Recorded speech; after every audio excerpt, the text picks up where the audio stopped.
Good morning বন্ধুরা, সবাই কেমন আছো? আশা করি আমার বন্ধুরা সবাই ভালো আছে।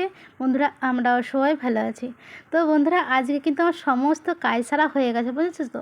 সমস্ত কাজ সেরে স্নান টান করে ঠাকুর দেওয়াও কিন্তু কমপ্লিট। আর দেখো, তোমাদেরকে একটা জিনিস দেখাবো বলে আরও এই ঘরকে এসেছি।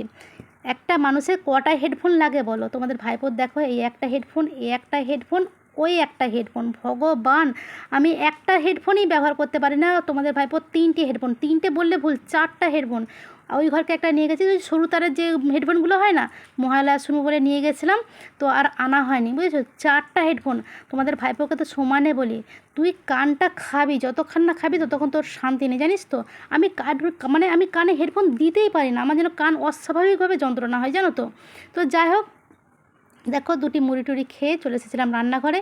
আর আজকে একটু খিচুড়ি করবো। আর এত ভোলামন হয়েছে গো, কড়াতে কী বলতো, জিরা লঙ্কা তেলে বসিয়েছিলাম, কী বলতো, মানে আমি যে গ্যাসটা অফ করি না, মাথাতেই নেই, গন্ধ উঠতে হলে কী হলো, দেখি কিনা আমার লঙ্কা তেল পুরো চুঁইয়ে খার হয়ে গেছে, বুঝেছো? তো যাই হোক, রান্নাবান্না করে চলে এসেছি একটু রূপচর্চা করতে। অনেক দিনই রূপচর্চা করা হয়নি, আর সামনে পুজো এসেছে, তো একটু তো রূপচর্চা করতেই হবে, তাই না? এটা দেখো একটু বেসম, আর এটা কী বলতো, টক দই আর কফি দিয়ে একটু মানে রূপচর্চা করবো আর কি। দেখা যাক কতটা নিজেকে সুন্দর করে গড়ে তুলতে পারি। দেখো বন্ধুরা, আজকে আমি কি রান্না করেছি। আলু ভাজা, পটল ভাজা, আর পাঁপড় ভাজা, আর করেছি খিচুড়ি। এটাকে কি ভুনা খিচুড়ি বলে। সত্যি কথা বলতে এরকম খিচুড়ি ফার্স্ট টাইম করছি। আমাদের অ্যাকচুয়ালি খুব লেই করে যে খিচুড়িটা হয়, পাতলা খিচুড়ি সেই রকম হয়।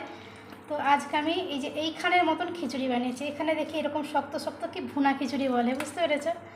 তো যাই হোক, আজকে একটু ট্রাই করলাম, জানি না কেমন হবে খেতে। তো চলো বন্ধুরা, এই ছিল আমার আজকের ভিডিওটা ভালো লাগলে লাইক কমেন্ট শেয়ার করো।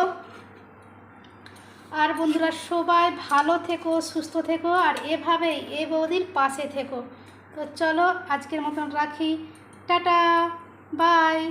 আবারও একবার বলছি, সবাই ভালো থেকো, সুস্থ থেকো, আর এভাবেই এ বৌদির পাশে থেকো।